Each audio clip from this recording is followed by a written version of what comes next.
Assalamualaikum warahmatullahi taala wabarakatuh. Jumpa lagi dengan saya Cak Ope di program Ngaji Bareng ya teman-teman. Dan sudah lama sekali ya program ini tidak ada ya karena disebabkan saya itu sakit ya teman-teman.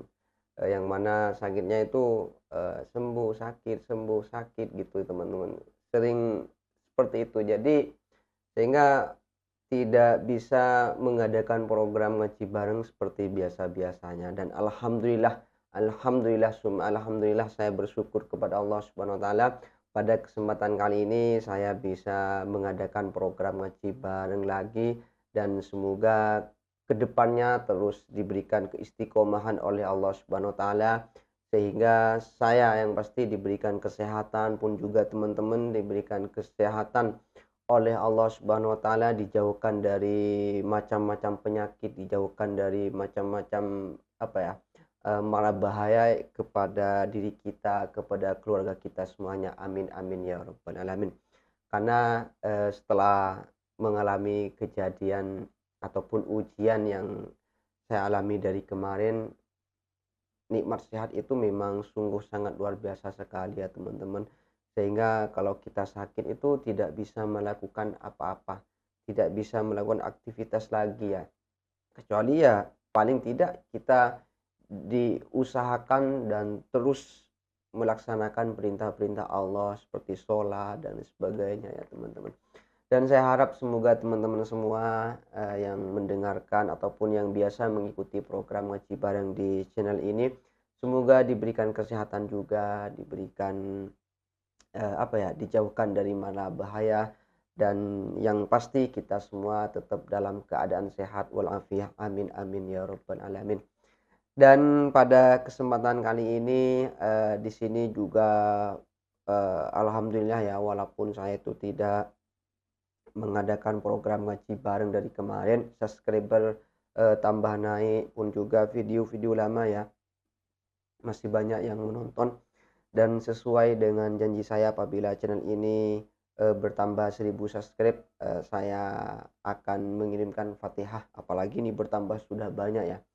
Saya akan mengirimkan Fatihah kepada semua almarhumin, almarhumat dari keluarga yang mensubscribe channel ini yang sudah meninggal, baik itu orang tuanya, kakeknya, neneknya, ponakan, saudaranya dan semuanya. Saya doakan semoga semuanya diampuni segala dosa-dosanya dan amal baiknya diterima oleh Allah Subhanahu wa taala. Dan yang pasti semoga semua almarhumin almarhumat yang sudah mendahului orang yang mensubscribe channel ini kelak bisa berkumpul di surganya Allah Subhanahu wa taala. Amin amin ya rabbal alamin. Ala hadhihi niyyah wa kullu niyyatin shalihah wa bi syafati Rasulillah sallallahu alaihi wasallam syai'un lillahi lahumul Fatihah. A'udzu billahi minasyaitonir rajim. Bismillahirrahmanirrahim. Alhamdulillahi rabbil alamin.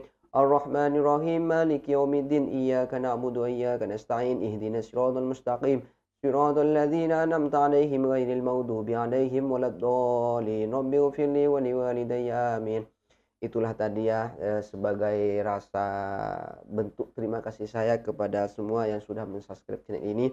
Dan saya mohon kepada teman-teman semua yang menonton video ini ataupun yang biasa mengikuti program ngaji bareng untuk selalu mendoakan saya semoga saya dan keluarga saya diberikan kesehatan oleh Allah Subhanahu wa taala, dijauhkan dari macam-macam penyakit dan lain sebagainya. Dan pada kesempatan kali ini biar tidak panjang lebar ya, di sini sudah saya siapkan karena saya sudah lama tidak mendengar ceramah dari ustadz yang super sekali, ustadz yang sangat luar biasa sekali ini teman-teman. Siapa lagi kalau bukan Ustadz Auni Muhammad ya. Di sini saya sudah siapkan videonya dan di sini durasinya tidak seperti biasa, videonya yaitu video pendek ya, sekitar 10 menitan lah. Karena mengawali sudah lama nggak ngaji ya dan semoga memberikan manfaat kepada kita. Amin amin ya rabbal alamin. Seperti biasa sebelum ngaji jangan lupa buka mata, buka telinga dan buka hati. Bismillahirrahmanirrahim. Don't go anywhere, stay here and check it out. Tazkir Ustaz.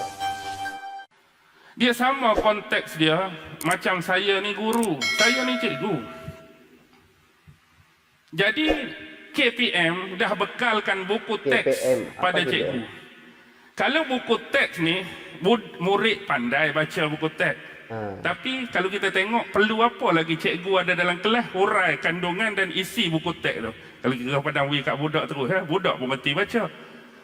Jadi cikgu relax okey, baca buku teks, hang faham sendirilah, hang apa sendiri. Budak pun masuk dalam kelas baca ni. Kawan ni faham lagu ni, kawan ni faham lagu ni, kawan ni lagu ni. Jadi perlu apa guru? Guru tu seolah-olah nisbah analogi tadi seperti Nabi dan Rasul. Hak mari seketul buku teks tu, cikgu syarah pula dalam kelas. Cikgu hurai pula dalam kelas. Cikgu praktikkan pula dalam kelas. Nak suruh murid lagi faham. Kalau nak harap turun lagu tu, ikut hang nak faham lagu mana, habis. Sebab orang Arab, bahasa Arab dia boleh baca. Dia boleh hafal. Tapi kefahaman tentang pelaksanaan tuntutan tu lagu mana. Ini perlu kepada Nabi. Betul, Dan betul. objek tu ialah apa? Objek tu Alkitab. Ni teras dan asas akidah. Siapa perasan, perasanlah. Siapa tak perasan, saya nak tunjuk. Dalam ayat ni saja Allah dah membariskan 3 basic, 3 asas akidah. Allah, Nabi, Alkitab. Jangan tinggal 3 ni. Allah, abdihi, Nabi, Alkitab. Objek yang turun pada Nabi. Kalau kita nak cari keharmonian, memang kena ada Al-Quran sebagai panduan dan huraian daripada Nabi Muhammad menerusi sunnah dan hadisnya.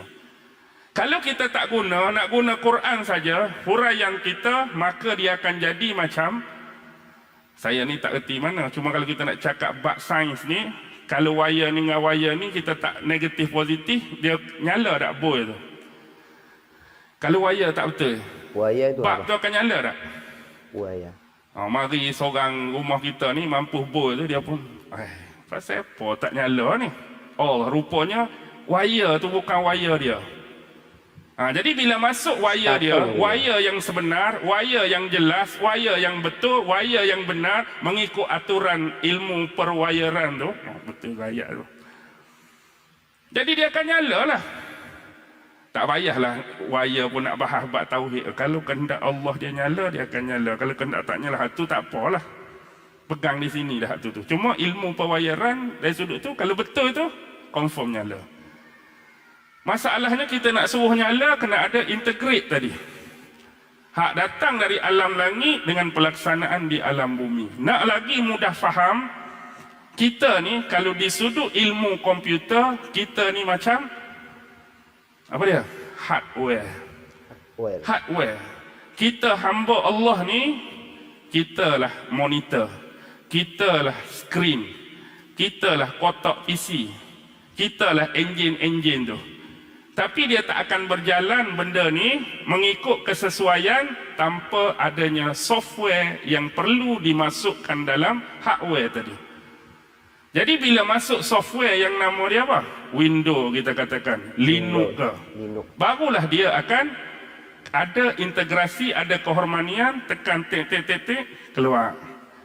Jadilah ni, kita ni hardware, tiba-tiba nak pakai software pirate, software kita sendiri. Hak software sebenar dia, aku tak mau pakai. Quran tak mau pakai. Hadis Nabi tak mau pakai. Agak-agak keluar lah kod screen monitor tadi. Hak pirate keluar, tapi banyak kecelaruan, banyak kecacatan. Kalau main game kadang-kadang crack. Apa crack ni? Orang di tengah berlumba sedap-sedap, tiba-tiba berbalam-balam dah. Sebab pirate punya pasal. Pasal apa lag ni? Pasal apa tak laju ni? Pasal apa slow ni? Pasal bukan hak dia sebenar. Tiba-tiba pasang hak Windows sebenar, software yang sebenar, barulah hardware tadi akan beroperasi dengan baik dan sempurna. Begitulah hubungan kita dengan kalam Allah ni. Itu adalah umpama software untuk kita pakai dalam kehidupan kita. Hak jadi haru biru, hak jadi masalah hari ni, macam-macam problem sebab kita tak mau pakai software tu. Kita nak pakai software selain daripada Allah buat turun tu. Hak tu jadi macam-macam. Jadi integrasi tu tak ada, keharmonian tu tak ada. Mungkin boleh guna, tapi dia akan jadi banyak kecacatan dan kita kata apa? Ketirisan serta kebocoran. Boleh terima dah analogi tu. Faham dah, saya ingat mudah dah tu nak habaq. Baik. Mana tadi? Alkitab, kitab walam yaj'al lahu iwaja. Sifat kitab yang turun tu tidak ada sebarang kebengkokan pada dia. Sifat Al-Quran betul. Sifat Al-Quran lurus. Sifat Al-Quran benar. Sifat Al-Quran tak ada kona-kona. Sifat Al-Quran tak ada bengkang-bengkok. Sifat Al-Quran tak ada belok-belok. Sifat Al-Quran tak ada U-turn. Itu bukan dia. Al-Quran lurus, benar, jujur, betul, ya? sejajar. Kenapa Allah sebutkan tidak ada kebengkokan padanya? Faham betul-betul lah saya nak abad. Sebelum zaman Nabi Muhammad, saya yakin dan saya percaya melalui kitab yang turun kepada Nabi Allah Musa yang nama dia Taurat, melalui kitab Zabur yang turun kepada Nabi Allah yang namanya Daud, melalui kitab Injil yang turun kepada Isa yang namanya yang turun kepada Nabi Isa yang nama Injil ni, telah diberitakan kepada kaum masing-masing, iaitu mereka yang beriman kepada nabi-nabi yang diturunkan kitab tersebut. Saya cukup yakin dan percaya Nabi Allah Musa pada zaman hayat dan kehidupan dia telah menyempurnakan tugas sebagai seorang nabi dan rasul dengan penuh amanah dan tanggungjawab. Dia sudah menyampaikan kefahaman Taurat kepada kaumnya. Dia sudah menyampaikan pelaksanaan Taurat kepada kaumnya. Dan lebih jauh sudah mengamalkan ritual ibadah pelaksanaan Taurat kepada kaumnya. Settle. Begitu juga dengan Injil. Saya cukup yakin dan percaya Nabi Allah Isa sudah menyampaikan amanah dan tanggungjawab dia sebagai seorang nabi dan rasul dalam menyebarkan dan mengungkapkan ajaran-ajaran Injil yang turun pada beliau.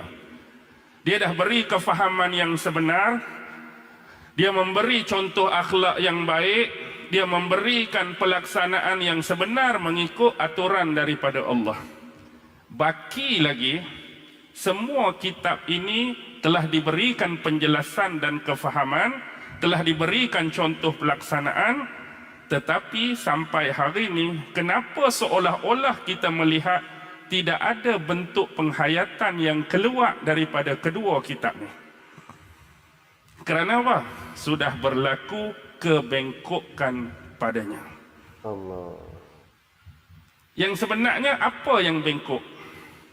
Ingat tuan-tuan, saya berpesan, Taurat sesekali tidak pernah bengkok. Ayat-ayat dalam Taurat yang benar daripada Allah tidak pernah bengkok. Kefahaman yang diberikan Nabi Musa kepada kaum dia tidak pernah bengkok. Ajaran Nabi Musa, pelaksanaan dan pengamalan hukum-hukum dalam Taurat ketika zaman hayatnya tidak pernah bengkok. Begitu juga konteks yang sama dengan Nabi Isa, semua tak pernah bengkok. Tapi yang membengkokkan hal tersebut ialah kita. Bukan kita orang Islam ni. Selepas Nabi Musa wafat meninggalkan mereka, Nabi Isa diangkat oleh Allah. Apa yang mereka lakukan kepada ayat-ayat Allah, kefahaman yang diterima sebelum ini, ritual dan ibadah sebelum ini, action dan pelaksanaan sebelum ini, adakah masih berada di tempat yang sama atau sudah dibengkokkan oleh manusia-manusia ni? Boleh jelas ha? Hak tu tak bengkok. Yang membengkokkan kita. Masya Allah, itulah tadi ya ceramah yang sudah disampaikan oleh Ustadz Auni Muhammad, sangat luar biasa sekali. Sebetulnya ayat-ayat Allah itu lurus, benar, dapat dipercaya, terus enggak niko-niko dan lain sebagainya. Cuma karena diri kita lah yang bisa yang suka membengkok-bengkokkan. Tapi dalam tanda kutip bahwa bukan diri kita orang Islam ya, tapi umat-umat terdahulu ya. Jadi kitab Taurat dan lain sebagainya ketika nabinya sudah tidak ada, maka kitab-kitab itu sering suka dibengkokkan, anggaplah dirubah. Sehingga kebenarannya ataupun kejujuran dari ayat-ayat Allah tadi itu sudah hilang ya teman-teman, sudah berubah, sudah diganti dan lain sebagainya. Sehingga hal itu bisa membuat tafsiran, bisa membuat inti dari ayat-ayat Allah baik itu kitab Taurat, Zabur, Injil dan sebagainya itu berubah tidak seperti asalnya ya teman-teman. Makanya dari itu perlu kita lebih meyakinkan diri bahwa apa yang disampaikan oleh Allah baik itu di dalam Al-Qur'an ataupun kitab-kitab yang lain itu memang lurus, betul apa adanya dan perlu kita dijadikan pedoman dalam kehidupan kita sehari-hari. Dan yang terpenting semoga dengan adanya ataupun dengan mendengarkan Ustadz Auni tadi, kita kedepannya lebih mencintai Al-Quran, lebih suka membaca dan bisa mengamalkan apa yang ada di dalam kandungan Al-Quran tersebut. Dan semoga kita tetap bisa menjadi orang yang istiqomah dan bisa menjadi orang yang diridhoi oleh Allah Subhanahu wa taala. Amin amin ya rabbal alamin. Oke teman-teman, saya kira program ngaji bareng pada kesempatan kali ini saya cukupkan. Mohon maaf apabila ada kesalahan. Ihdinas siratal mustaqim. Assalamualaikum warahmatullahi taala wabarakatuh.